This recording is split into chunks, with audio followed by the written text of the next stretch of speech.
Hi, I'm Gary Engler, your Socialist Grandfather. In this episode of Economic Democracy or No Democracy, an anti oligarchy manifesto, I'll deal with a few more questions. Hey, asshole socialist, how can you justify taking away people's property? That's what dictators do. Ending slavery took away people's property. Was that a bad thing? In Tsarist Russia, serfs belonged to the owner of the land they lived on. That was sort of abolished in 1861. Was that a bad thing? It certainly took away some property rights of landowners. Kings and lesser lords once had the divine right to do pretty much anything they wanted. Was it a bad thing when absolute power was taken away from the monarchy? What someone can personally own has varied from almost nothing to almost everything in societies over time and space. Capitalist property rights and relations are, in fact, a rather recent invention and were imposed on much of the world by colonialism. For example, when European colonizers brought capitalism to the North American Great Plains in the 19th century, they destroyed an economy centered on the buffalo hunt and ignored millennia of First Nations sense of what belonged to whom. What property is, what can be bought and sold, even the very idea of private property itself has been defined by different systems in much different ways. Systems of minority rule define property in ways that benefit the ruling minority.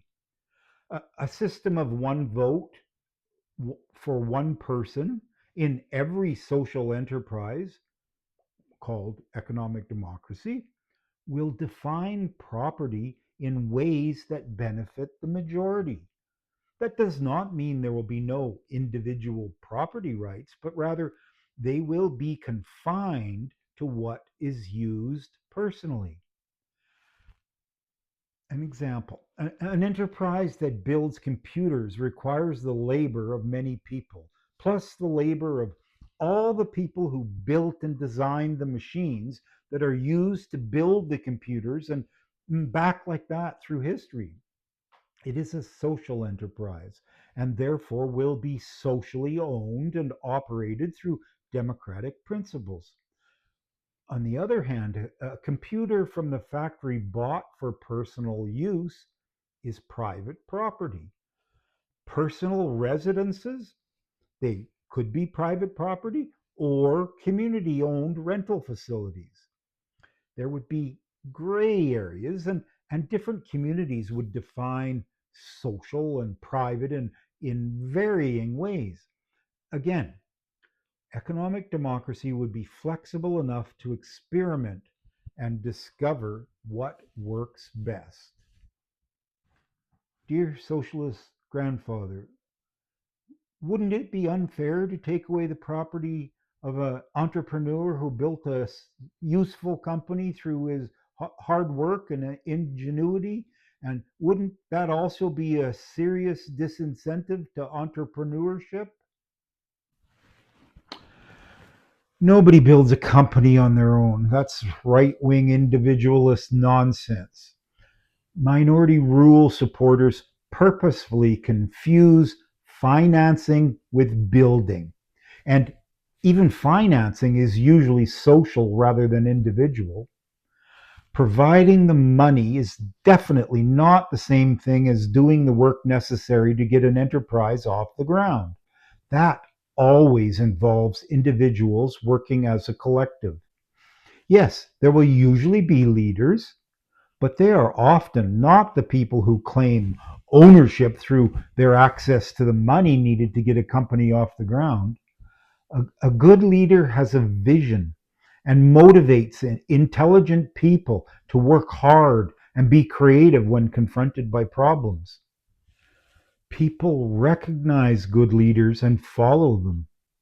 In fact, that's one of the essential features of a good leader. This would continue to be true in a post capitalist world.